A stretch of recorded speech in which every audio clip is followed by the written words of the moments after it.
자, 우리 서로 인사하겠습니다. 인사할 때 하나님이 많이 많이 사랑하신대요. 예, 하나님이 많이 많이 사랑하신대요. 예, 정말일까 이렇게 의심하시는 분들이 참 많이 있어요. 근데 제가 늘 여러분 말씀드리지만 하나님은 사람을 통해서 일하시고 역사하세요. 예, 그냥 캄캄한 밤중에 누구야 야야야야 이렇게 부르며 말씀하시는 분이 아니고요. 때로는 여러분의 아내의 입술을 통해서, 남편의 입술을 통해서, 함께 믿음의 길을 걸어가는 성도의 입을 통해서 하나님의 사랑을 들려주시고 말씀해 주세요. 예, 많이 많이 사랑한대, 많이 많이 사랑한대. 그냥 희동이의 말이 아니라 희동이를 통해서 하나님이 여러분의 영혼에 들려주시는 사랑의 음성입니다. 하나님은 우리 모두를 사랑하시는 줄로 믿습니다. 평생에서 온 그 사랑 깊이 알아서 그 사랑 안에 좀 든든히 머물러 갔으면 좋겠다. 이 사랑이 우리가 깊지 못하고 또 분명하지 못하니까 세상의 바람이 보러오면 휘청거리는 거죠. 예. 뒤돌아보게 되고 곁눈질하게 되고, 예. 그리고 교회 또 안 나와. 예. 그럼에도 하나님은 끝까지 변함없이 우리 모두를 사랑하시는 줄로 믿습니다. 그 사랑 안에서 정말 기쁘게 행복하게 나온 인생의 길 걸어가시는 우리 우남의 성도들 다 되시기를 축복합니다. 어린이 주일, 이 주일을 이제 매년 5월이면 이렇게 우리는 맞게 되는데, 이 어린이 주일에 하나님이 우리에게 주시는 말씀, 특별히 부모된 그 분들이 갖는 마음의 부담, 하나님이 우리에게 자녀를 상급으로 기업으로 주셨어요. 근데 그 자녀를 양육할 책임이 자녀된 부모된 우리에게 있는 거죠. 더불어서 우리는 하나님의 자녀입니다. 하나님의 자녀. 하나님의 영광, 하나님의 이름을 욕되게 하는 자녀가 아니라 하나님의 영광을 높이고 기쁨이 되는 그런 자녀의 삶을 살아야 돼요. 이 두 가지. 하나님이 내게 맡기신 자녀들을 어떻게 잘 양육할 거냐. 그리고 자녀된 나는 또 어떻게 성장하고 성숙해 가야 되느냐. 이것이 이제 어린이 주일을 맞는 우리가 생각해야 될 어떤 고민이고 메시지라 하는 생각을 갖습니다. 자녀를 이제 키우는 이 일, 우리는 어떻게 보면 그냥 쉽게 생각할 수도 있고요. 지들 알아서 크는 거겠지, 뭐 이렇게 생각할 수도 있는데 성경은 결코 그렇게 얘기하지 않습니다. 성경은 자녀를 키우는 부모에게 이 일이 귀하다, 소중하다 말씀하세요. 그리고 잘 키우라는 말씀을 하세요. 그리고 세상적으로 봐도 자녀 양육에 대해서 관심을 갖지 않는 부모가 없고요. 그 일이 시시하다 그렇게 얘기하는 부모도 없어요. 버지니아 사티어라고 하는 분이 있는데 이분은 가정심리학자입니다. 이분이 쓰신 책이 있어요. 아이는 무엇으로 자라는가 라고 하는 책을 썼어요. 이분이 하신 말 중에 이런 말이 있습니다. 아이를 키운다는 건 한 세계를 키우는 일이다. 아이를 키우는 일이 직장에 가서 일하는 일마다 못하는 게 아니라 한 세계를 키우는 일처럼 정말로 귀한 일이요, 영광스러운 일이요, 아름다운 일이라는 거죠. 하나님이 내게 맡기신 자녀들을 반듯하게 키웠어요. 아름답게 키웠어요. 존귀하게 키웠어요. 사실 일보다 더 귀한 일이 없어요. 평생 나는 내세울 만한 일이 없습니다. 그런데 하나님이 내게 맡기신 자녀들을 아름답게 키웠습니다. 그러하다면 하나님 앞에 칭찬이 있을 것입니다. 잘했다 칭찬받는 귀한 삶이 될 것입니다. 근데 문제는 뭐냐면 이 일이 결코 만만한 일이 아니더라는 거죠. 쉬운 일이 아니에요. 그리고 시간이 많이 걸려요. 한순간에 되는 일이 아니에요. 이 사건을 제가 참 주저주저 하면서 여러분에게 말씀을 드리는데 2부 예배 때도 말씀을 드리니 굉장히 놀라신 분들이 계셨는데요. 좀 가슴 아프고 안타까운 일인데 지난달 4월 달에 인천에서 있었던 일입니다. 전직 야구 선수였던 아버지가 이제 아들을 체벌하게 되는데, 전직 야구 선수였기 때문에 체격이 아주 좋았어요. 키가 1m 80. 예. 우리 최영 목사님보다 더 커. 예. 이현행 목사님. 예. 그분보다는 좀 적을지 모르겠네. 그리고 체중이 100kg 정도 나간대. 이 건장한 체격을 가진 아버지가 11살 된 초등학교 5학년 아들을 체벌을 하게 됐대요. 요즘 부모님들 대부분 매 안 드시죠? 매 때리시는 부모 없죠? 희동아, 엄마가 때린 적 있어? 아빠가 때린 적 있어? 없지? 곤란한 질문해서 미안해. 근데 이 아버지가 체벌을 하는데 야구 선수였다 보니 야구 방망이로 체벌을 한 거예요. 초등학교 5학년 얼마나 어린 아이입니까? 때릴 데가 어디 있어요? 근데 야구 방망이를 들었어요. 그리고 때렸어요. 근데 얼마나 많이 때렸는지 이 아이가 그만 죽었어요. 있어서는 안 되는 일이죠.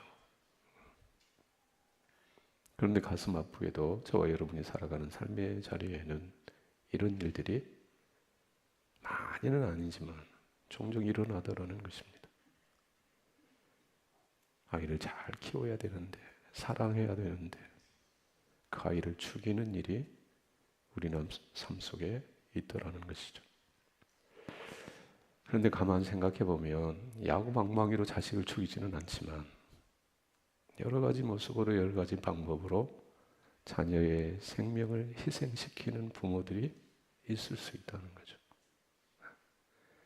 야구 방망이로 때려 죽이는 그 살인만 살인의 행위가 아니고요, 자식을 여러 가지 모양으로 죽이는 부모들도 있을 수 있다는 거예요. 적어도 오늘 믿음의 자리에 들어와 있는 저와 여러분은 자식을 죽이는 부모가 아니라 자식을 살리는 그런 부모의 길을 걸어가실 수 있어야 된다는 거죠.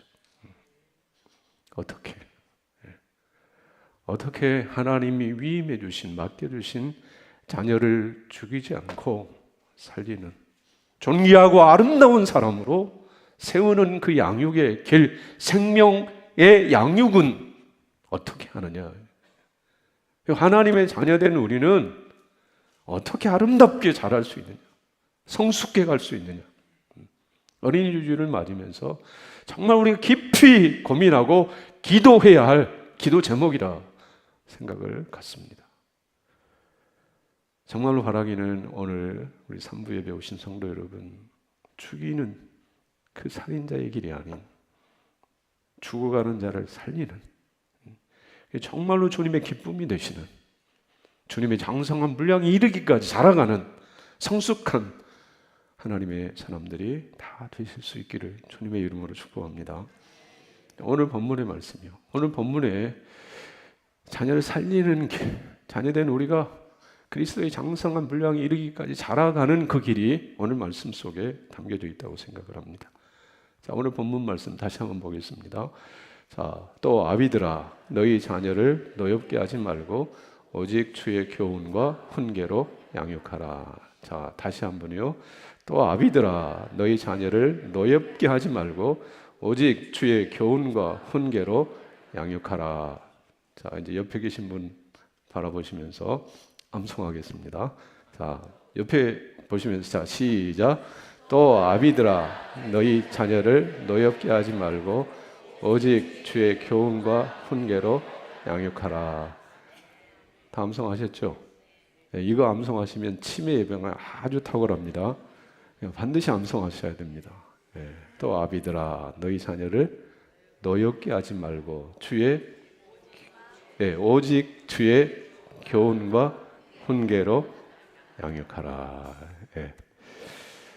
이 말씀에 보면 아비들아, 그러니 아버지들아, 아버지들에게만 주시는 말씀으로 이해하시면 곤란합니다. 부모에게 주시는 말씀이에요. 부모들아, 너희 자녀를 노엽게 하지 말라. 노엽게 하지 말라. 과도하게 꾸짖거나 부당하게 대하지 말라. 자식들이 잘해야지.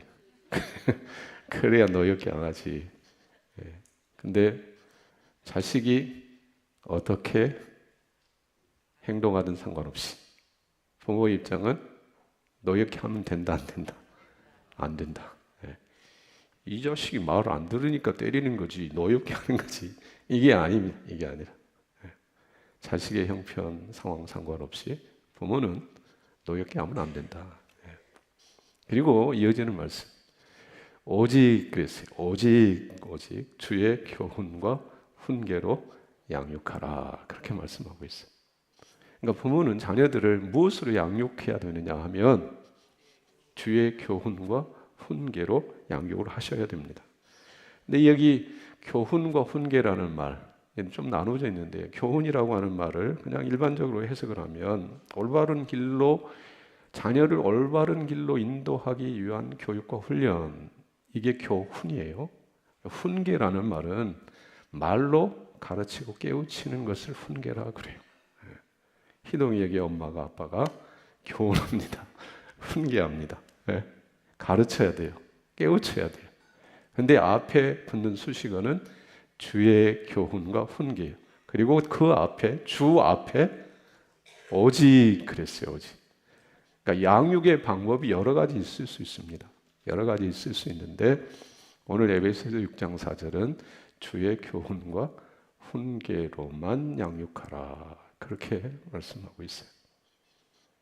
부모된 여러분이요, 이 말씀 아멘, 예, 그렇게 하겠습니다, 그렇게 하고 있습니다 하시는 분, 내 자녀를 지금 희동이, 희민이 주의 교훈과 훈계로 양육하고 있습니다. 그렇게 하고 계시는 분은 아멘. 그러면 어떻게 양육하세요? 어떻게 양육하세요? 학교 보내면 학교에서 다 양육해줘요? 다른 곳에 위탁 보내면 거기서 다 해줘요? 교회 주일학교 보내면 주일학교에서 선생님들이, 목사님이, 전사님이 다 해주지, 뭘 그걸 어렵다고 생각하세요? 그리고 어쩌면 이 말씀을 접하면서 지금 이 대한민국 사회에서 교육이 어떻게 보면 계급 간의 사다리 역할을 하는 거잖아요. 많이 배우면, 그리고 좋은 대학에서 들어가서 배우면 사다리가 생기잖아요. 높은 곳으로 올라갈 수 있잖아요. 그러니 세상 교육, 학교 교육 많이 받게 해야죠. 잘 받게 해야죠. 그렇게 양육을 해야죠. 그래야 뒤떨어지지 않는 훌륭한 사회인이 되는 거죠. 신앙교육, 주의 교훈, 주의 훈계, 그거 가지고 되겠어요? 이렇게 생각하기가 쉬울 수 있습니다.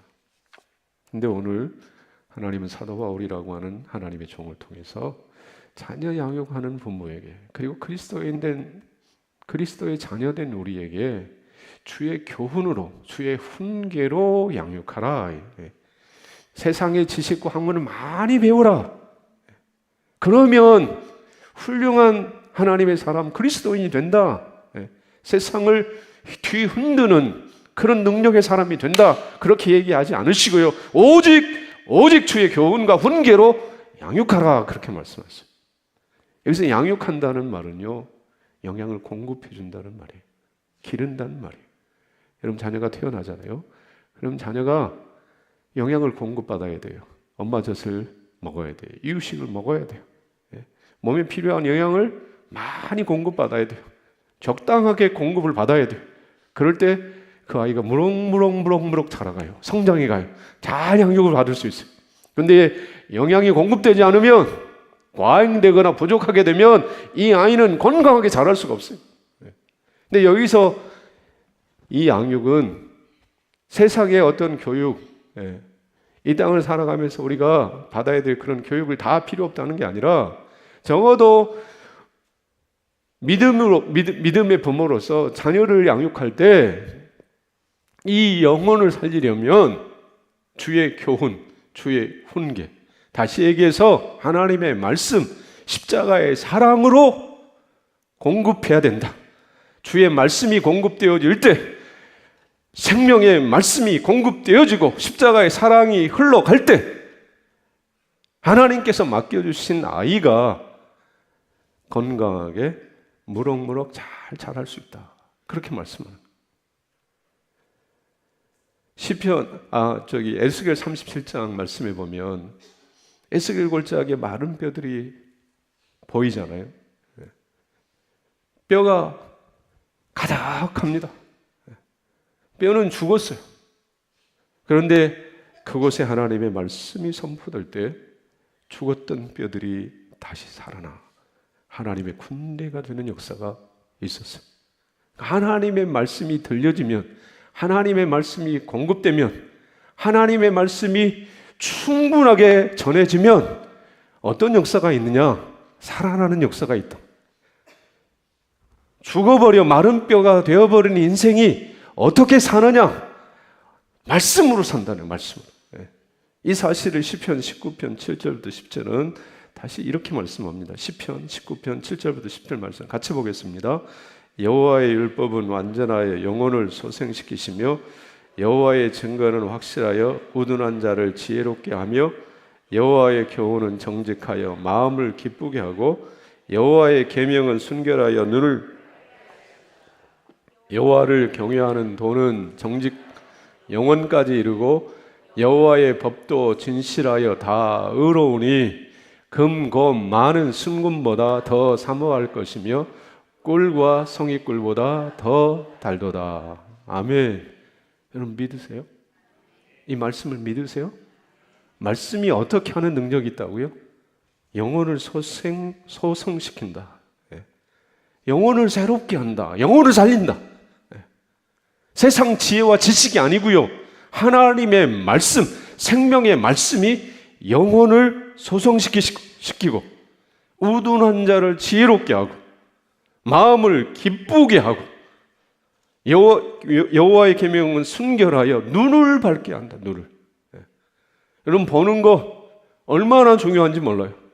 그런데 영혼의 눈이 언제 열리느냐, 언제 밝아지느냐, 말씀이 들려질 때, 말씀이 강물처럼 흘러 들어올 때, 그때 믿음의 세계, 영혼의 세계가 보이는 눈이 열리는 역사가 일어난다는 거예요. 여러분 믿음의 세계가 보이세요? 주님의 세계가 보이세요? 안 보이세요? 안 보인다면 여러분 영적인 소경인 거예요.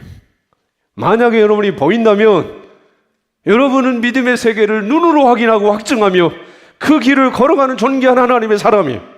근데 어떻게 보이느냐? 하나님의 말씀이 들려질 때, 하나님의 말씀이 여러분의 심령에 꽂힐 때 믿음의 눈이 뜨여지는, 보여지는 역사가 있다는 거예요.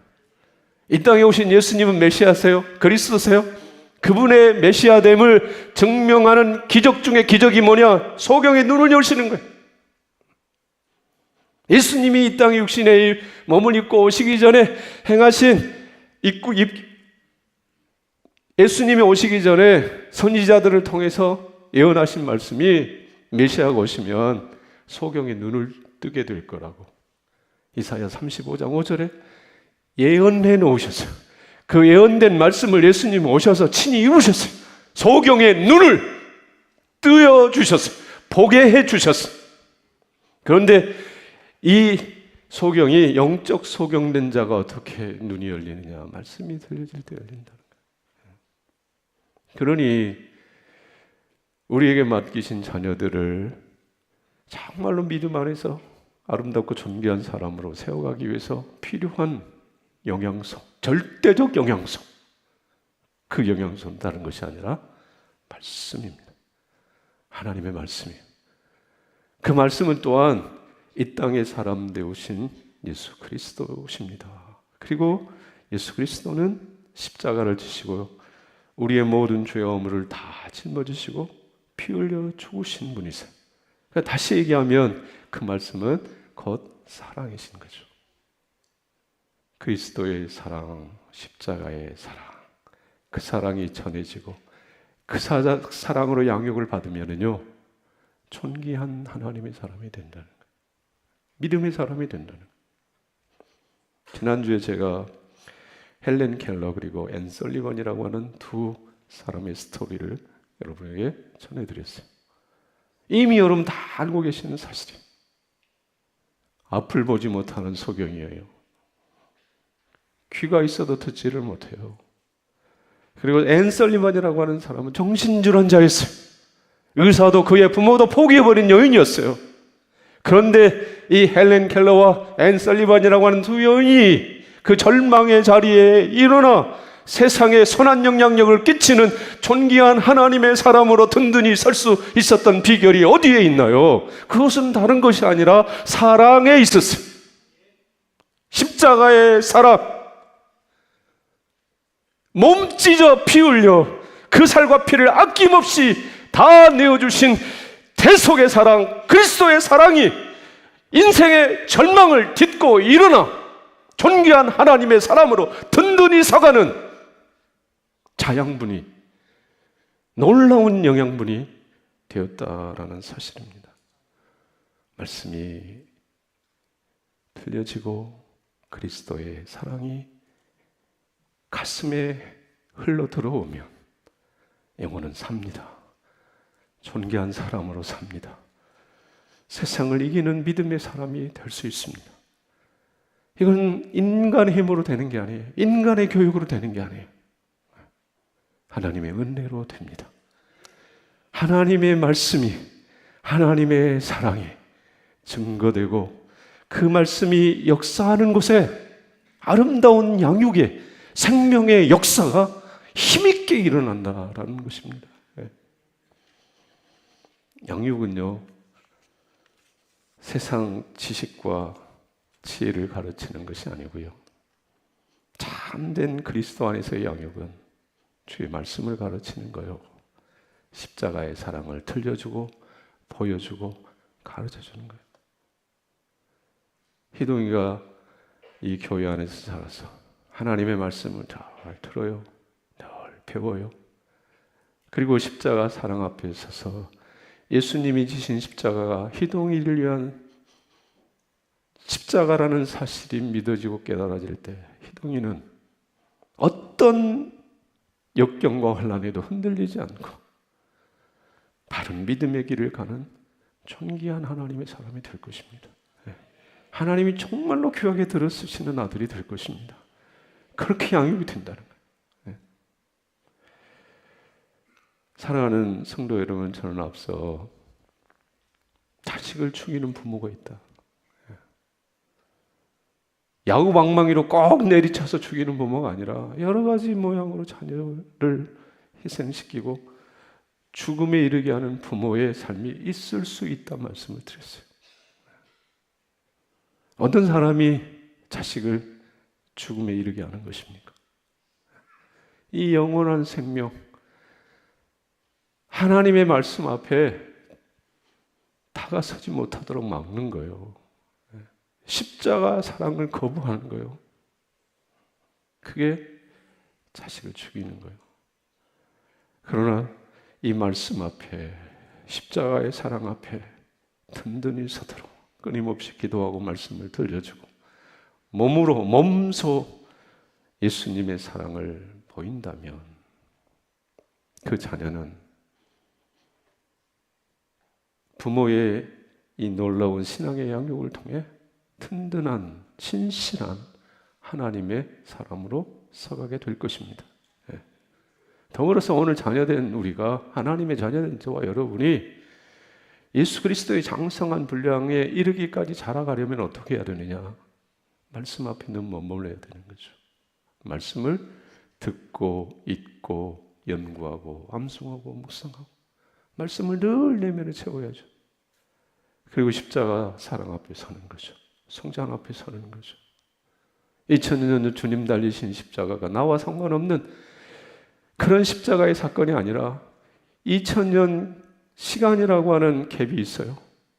그리고 갈릴리, 그 예루살렘, 공간적인 갭도 너무너무 커요. 그럼에도 불구하고 2000년 주님 달리신 십자가, 그 십자가는 나를 위한 십자가였어요. 그 십자가에 달리신 주님은 다른 사람을 위하여 피 흘려 죽으시는 것이 아니라 나를 위하여 죽으셨어요. 이 사랑이 우리 영혼에 흘러 들어오면 겸손의 사람이 되지 않을까요? 참 사랑의 사람이 되지 않을까요? 예수님과 같은 향기가 묻어나지 않을까요? 근데 이게 안 되니까, 이 사랑이 믿어지지 않으니까, 나하고 상관없는 얘기라고 생각이 되니까, 교회 안에 머물러 있는 시간이 20년, 30년이 지나도 똑같아.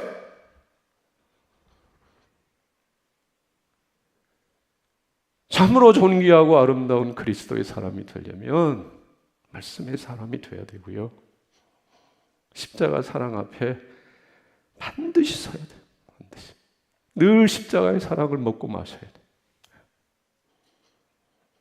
내가 지금까지 모태로부터 나는 신앙생활을 했어. 하나님 믿는 사람이야. 근데 10년 전이나 지금이나 달라진 게 없어요. 20년 전이나 지금이나 똑같아요. 그럼 여러분 심각하게 다시 한번 생각해 보셔야 돼요. 나는 참으로 예수의 사람인가? 예수의 생명이 내 안에 있는가? 예수의 사람이라는 말씀이 끊임없이 공급이 돼요. 그 말씀을 들었어요. 먹었어요. 그럼 잘 알아야죠. 십자가 사랑 앞에 가슴 치는 회개의 뜨거운 눈물도 있으면서 삶을 고치는 그런 모습도 있어야죠. 이게 성숙한 하나님의 사람이죠. 우리 자녀들이 자라가면서 철이 좀 들잖아요. 희동이가 중학교 가고 고등학교 가고 대학교 가고 그러면 철이 들잖아요. 철 들면 이전에 했던 나쁜 행동 안 하는 거잖아요. 부모의 마음을 알아주잖아요. 부모의 수고와 희생에 대해서 고마운 마음, 감사한 마음 갖고 5월 8일 되면 꽃이라도 들고 와서 달아주지.